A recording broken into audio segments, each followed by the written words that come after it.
Hello, I am Acer Kier. I'm a sophomore, and I'm from Lincoln Northeast. Spill the tea. And this is my poem, Affected by the Addiction. I love my old friends, I really do, and I think about those moments as if they were new. I wish I could go back and rewrite, wish I could change paths, change fate, but sometimes I fear it's too late. They're all I knew, all I cared for. Every petty fight was always fixed, because in the end, you end up sticking together. That's what true friendship is, right? Right? Well, when does it go wrong? Well, I'd say when you turn 14, when the choice of being addicted to drugs, beer, unrestricted internet access comes around to numb the mind. We've all suffered from addiction. It takes, it deforms, it consumes us whole, consumes us like the emotions we feel, consumes us like the petty fights we deal with, consumes us like the stress to get good grades, that you know that whatever you get is not enough because your parents will look at you and say, but you could have gotten an A.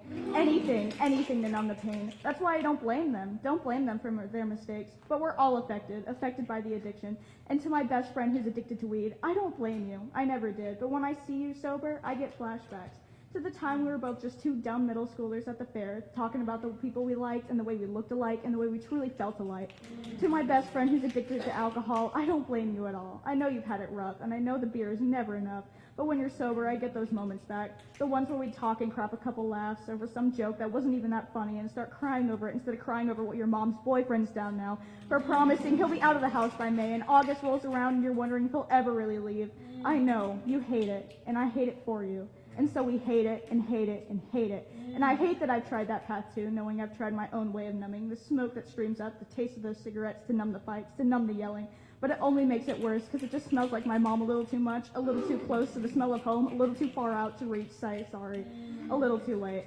I've done it only a couple times. It's not something I'm proud of. I've quit, but it doesn't make it any easier. So that's what I want. I want my friends to quit, but I know quitting isn't as easy as those quitting cold turkey ads we used to watch on the cable TV to tune it all out, trying to live our childhood to the fullest. And maybe just forget about the money problems, the house problems, the job problems, just a little too longer. Your childhood doesn't end itself, it ends you.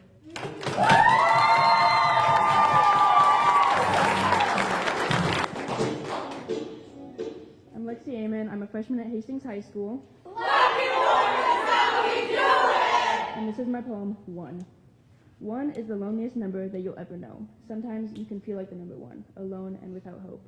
1 is the loneliest number. You see other people as the number 1, and you ignore it. Why? You hate to feel like the number 1, but leave other people feeling like it. 2 can be just as bad, being left as 1 after the other leaves. 2 becomes the loneliest number you'll ever know. As 2 becomes 1, it loses its second. Every life has a toll. Eventually you run out of coins. Did you get a job? Are you going to leave your second? Because you have enough coins for your toll? Your coworkers hate you. Why? They hate you for reasons, real ones.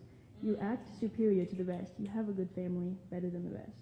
Maybe everybody has a second, when they don't lose. And they have a job, so they don't run out of coins, ever. The second makes you feel wanted, like you do have worth. Maybe you're better off as 1. You can start things on your own without the judgment of a second.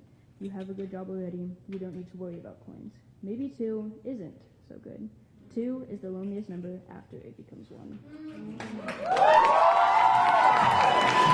right. Hi, I'm Chris Otto. I'm a freshman at Lincoln East. Who's that Viva? And this is my poem, The Mailbox. Dearest Genevieve, I feel as if I have failed you. It's been over 3 years since we've been the same person, but I wish I could give you some guidance, or maybe I wish I was there to be my own warning sign. It's getting harder and harder to tell the difference. 1, you need to learn how to stop counting. The first time you're going to be on your math test, sure, it's going to read 90%, but all your eyes will land on is the 0 at the end. 2 months from when you are reading this, you will lie to your closest friend, telling tales in a dance of truth or dare that your deepest, darkest secret was non-existent scars on your skin.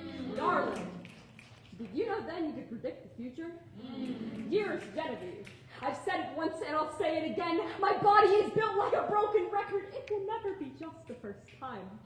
The scars you decorate your thighs with are not enough to kill your hunger pains. Summer days sprawl like suburbs. How long can you go without speaking? How long can you pick up your razor before each blade becomes another opportunity? You tell me it's just the first time.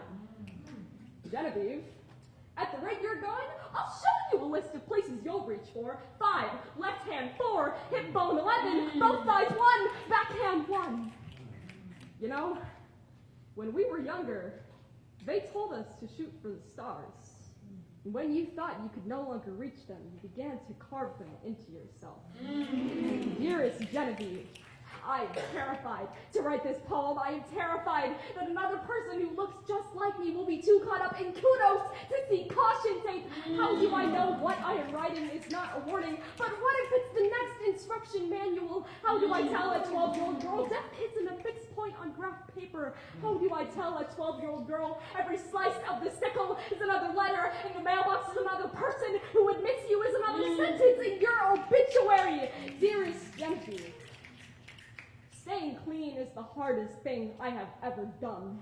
There are so many days. The only place that calls to you is the bathtub, is the bedroom, is the pavement off the rooftop. Dearest Genevieve, some days your pen is a 50-pound barbell and a haiku is harder than Everest. In these letters, I make myself Orpheus, leading you blind beyond the darkness. I know I will look back anyway. Genevieve, maybe this time I have faith enough for the both of us. Hi guys, I'm Danny. I'm a junior at Lincoln North Blend. Spill the tea? The ocean is a stew. And this is my poem, Me Too.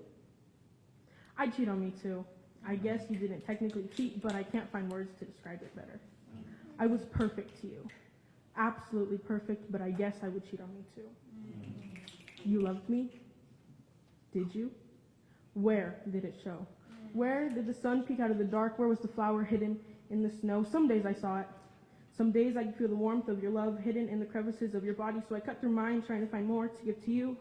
For you, I left behind holes and scars. I got bruised and burned. I couldn't see the forever damages I was putting onto my body, but at least you feel loved.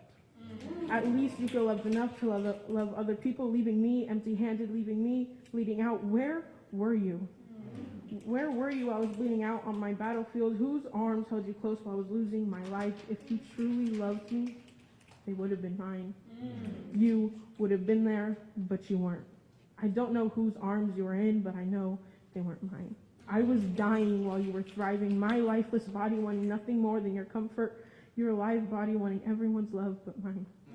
You and I are not the same. When the time came, I thought I knew the answer, choosing between me and her, but you tell me you don't know how to let her go. You tell me you don't know how to simply leave her, asking me every night, why do you seem off? Why are you so upset? And I tell you, I'm not sure if I would cheat on me, but I understand. I inform you of all the love I gave and how you took and took and took with nothing in return. I tell you how I loved you until I was bleeding. I loved you until I was nothing but skin and bones. I loved you until it hurt. But I guess somehow I would cheat on you too.